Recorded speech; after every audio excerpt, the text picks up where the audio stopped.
Are you looking for a place to keep your money that'll earn you a decent rate of return, protect you from any and all losses from the market, and charge you very little to no fee? Well, if that's the case, a growth annuity might be the thing for you. In this video, I'm going to break down what a growth annuity is, how it works, and the proper way to structure one. My name is Ethan Meikle, co-founder of Scenic Financial. If this is your first time to my channel, make sure you subscribe and turn on those notifications so you don't miss any future videos, tips, or ideas. Also, in the description below, there's a link to my free masterclass where I cover 4 of the biggest financial secrets out there that are keeping you from growing your wealth. In that masterclass, I show you all about how to reduce fees and protect yourself from market losses. Okay, so now on with today's video. So really what a growth annuity is essentially an annuity that's designed to give you maximum cash growth. And we do this by using a specific type of annuity out there, and we don't put any additional add-ons, riders attached to them, so we're not adding on any additional expenses that we really don't need. This annuity's main purpose is just to grow. We don't care about getting guaranteed income or a guaranteed death benefit or anything like that. We're here for one thing and one thing only, and that's to grow our wealth. Now let me flip over to my screen so I can show you exactly what a growth annuity looks like and the way it really should be designed. Okay, so over on my screen, this is a policy designed for maximum cash growth. So this is a fixed indexed annuity contract that's designed just to grow. There's no income benefits or riders or any kind of add-ons like that. It's got that one purpose, to grow. And the way you can tell if a policy is designed for growth or not is just look at the top columns. When you see an illustration, you see we have a total account value, the guaranteed cash surrenders, a death benefit, the 2 investments. There's nothing up top that has the word income base, income benefit, withdrawal base, anything like that. It's just a straightforward, I have an account value, I have a surrender charge, and I have a death benefit. So this particular annuity is something that's designed for someone that wants the safety that an annuity can offer, and that you're not going to lose money when the market goes down, but still wants to get some kind of investment growth for the long term and isn't satisfied with getting the low rates of a fixed annuity or a CD. So for this particular individual, you can see here he's 70 years old. He's not taking any money out. He just wants it to grow for the future. He's putting $300,000 in. 150 is going to the S&P. 150 is going to this Morningstar fund, and it's going to grow over time. So because this is a fixed index annuity, you're protected from all losses, and you're going to get a percentage of any of the investment growth. So you see on the S&P, the year 2 here, we have an 8% growth. So basically what happened there was the S&P got 16% and we got 50% of that in this case. That's how we got credited with that 8%. And you see down year 4, there's a 0. That just means that the S&P was down that particular year. This Morningstar fund is actually a 2-year deal.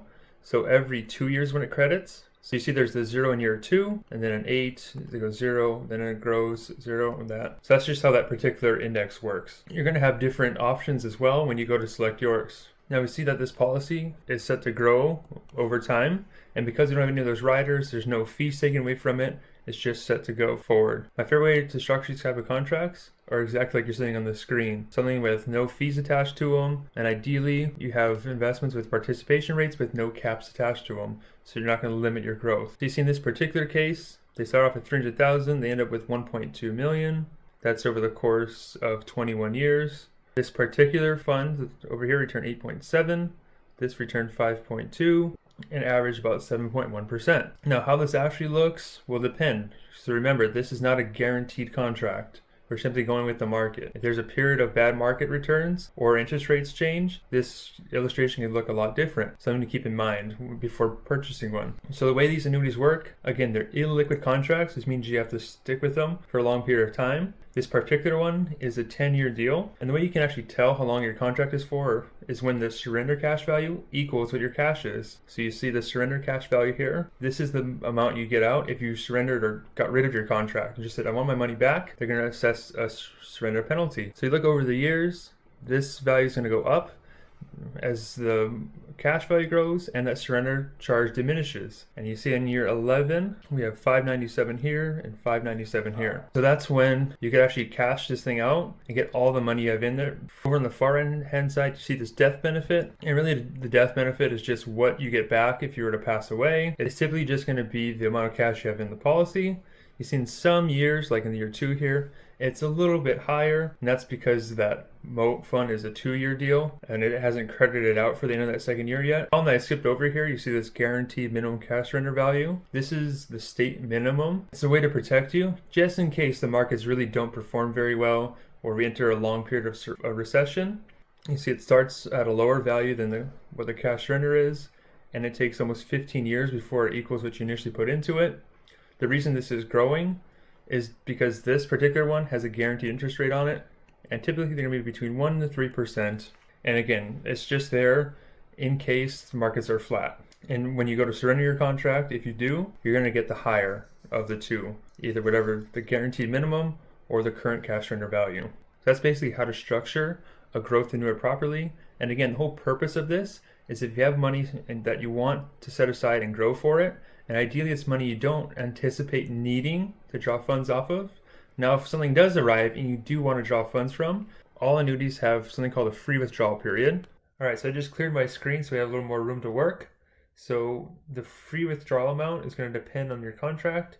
Typically, it's going to be anywhere from 0 to 15% per year you can pull out without paying any kind of surrender penalty. The reason 0 is on there is because some contracts won't allow you to take a free withdrawal until after the first year, but most times you're going to have about 10% you can touch free and clear of any kind of surrender penalty in this contract. Once the surrender charge period is over, that all goes away and you have access to 100% of your money without any kind of penalty. It is a long-term contract, so make sure this is something you can commit to before signing on the dotted line. Now, how does this actually apply to you and your own portfolio? Some people actually treat this as a bond alternative. So rather than using different bonds that still have downside risk associated with them, you can have your money in this type of a thing that still allows you access to a portion of it, but protects you from all loss. If you have a portion of your money guaranteed not to lose in an account like this, you can actually afford to take a little bit more of a risky position with your equities and not have to worry about losing all of your money if something were to happen. The second way this applies to people is if you're someone that doesn't want to take on any kind of market risk any longer. Maybe you lost a ton of money in 2008 and it took you forever to get your money back, and you just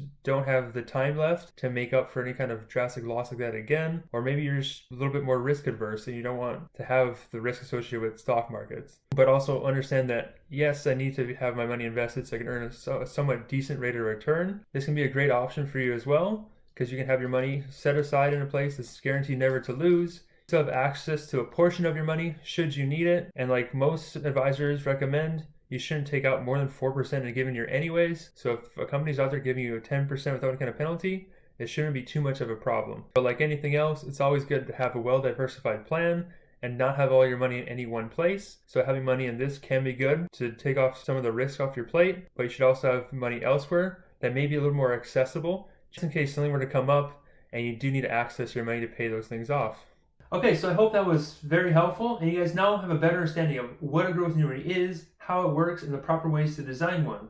If you're interested in learning more about these type of annuities, or you want to look at buying one for yourself, then I invite you to click on that link below to apply to become one of my clients. Also, if you found some value in this video, leave me a comment below, like the video, and also share it with a friend. Don't forget to subscribe if you haven't done that yet, and I'll see you guys next week. And remember, your future depends on what you do today.